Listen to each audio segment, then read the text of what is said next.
Good morning. It's Aaron from sweet Woodruff Farm in New Gloucester, Maine. I am making the third video in a series of videos on drying gourds in cold weather climates. Again, I'm in New Gloucester, Maine, and we are on our third month of a 5-month or 6-month drying process. And I wanted to give you a little update this morning on where we're at. So, like we talked about in the last video, a lot of this outer layer of wax skin is peeling off. I try not to help the process or peel it off anymore, just let nature take its course.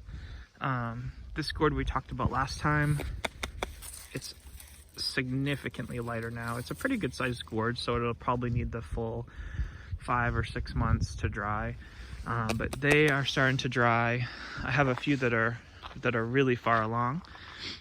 Over here are our gourds that didn't make it, and they the pile hasn't grown too much. There's a couple more on the other side that I added, but for the most part, we've identified the ones that aren't going to make it and put them back to the soil. So a couple weird things happening. Never seen that. One of the gourds got some sort of odd little hole in it. I'm not sure if it was a bird or what, but that one probably won't make it now. Everything looks pretty good. A couple days before Christmas. Some of these will probably be Christmas presents next year.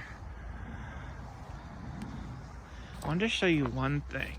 So these two gourds right here, get this one out of the way. These two gourds, I keep messing with them right now. These two gourds came from the same vine. So this gourd, it's a short handle martin gourd, is really, really light. Like almost ready, like 1 more month. This will be ready to go. This one on the same vine is really heavy, like really heavy. It feels like a piece of glass. This gourd sat on the ground,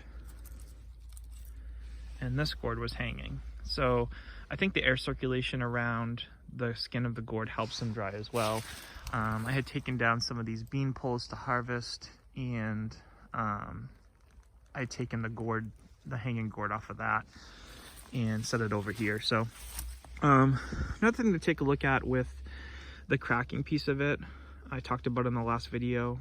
This cracking is going to create some cool designs on this gourd, because this skin over here and over here is going to be cleaned off, and this will create a dark line from getting hit by the sun and being exposed so early, and all of the skin will peel off as well when we clean it. So again, I try not to handle them a lot right now because they're kind of in between the drying process, but everything's going really well, and things are hardening up and lightening up all over the place.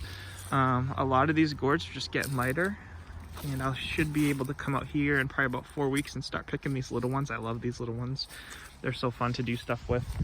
I wanted to show you one other thing that I haven't showed in these videos yet. I started a garden last year 3 weeks late because I was waiting for some excavation work to be done. Sadly, this one's not going to make it. But that one definitely will. Anyway, because I started the garden so late, the gourds that I harvested are not mature. They're big and they're beautiful, but they're not ready to harden up, sadly. So I put these gourds out here, but I wanted to show you. I mean, these would have looked just like any of the gourds inside. From the outside, you wouldn't be able to tell that they weren't ready until they start to dry and they turn to mush. There's another one and another one. But there's a few that are making it as well. Really starting to come along. Some cool gourds out here. But about half of them are not gonna make it. So the gourds really do require like a full 120 day, 90 to 120 day cycle to harden off. Even if they look big, and they look like they're ready to go. A lot of times they're not. When they go to harden up, they'll rot. So anyway, this is my month 3 update. Sweet Woodruff Farm in New Gloucester, Maine, on a YouTube channel that nobody watches, but it's okay because these gourds are beautiful. So I'll post an update in about a month. Merry Christmas.